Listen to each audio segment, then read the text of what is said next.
In today's video, I'm going to teach you how to create stacked wall in Revit.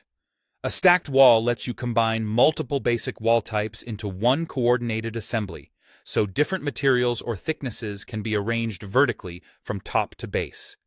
This is especially useful for exterior walls where, for example, a brick veneer sits above a concrete base. We'll set it up carefully so it's flexible and easy to manage later. First, start the Wall tool.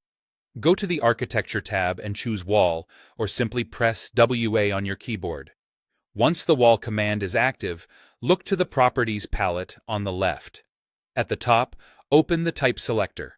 This is where you choose which kind of wall you're working with. Next, pick an existing stacked wall family from the Type selector. Scroll until you see a type labeled as a stacked wall, such as a common exterior brick over option. If your current template doesn't show many choices, don't worry. Revit typically includes default stacked wall types you can modify. Choosing one now gives us a starting point we can customize without building everything from scratch. With that stacked wall type highlighted, click Edit Type in the Properties palette. In the Type Properties dialog, always click Duplicate before making changes. Give the new type a clear, descriptive name so it's easy to recognize later.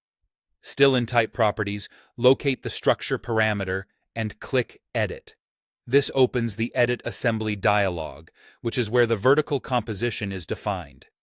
In Edit Assembly, you'll see rows representing the wall segments from top to base. Use Insert to add additional subwalls if you need them. For each row, choose a basic wall type from the drop-down list.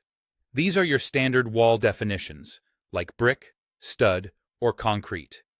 In the height column, either enter a fixed dimension for that segment or set exactly one subwall to variable. The variable option allows that particular segment to stretch automatically as the overall wall height changes, which is ideal for conditions like a parapet or a plinth that needs to adjust. Use the up and down arrows to reorder segments so the list matches the real-world arrangement from the top down. Take a moment to confirm the heights add up logically, and that the variable segment, if used, is placed where adjustment makes sense. When everything looks correct, click OK to close Edit Assembly, then OK again to finish in Type Properties. Your customized stacked wall type is now ready, with a clean structure and predictable behavior as heights change.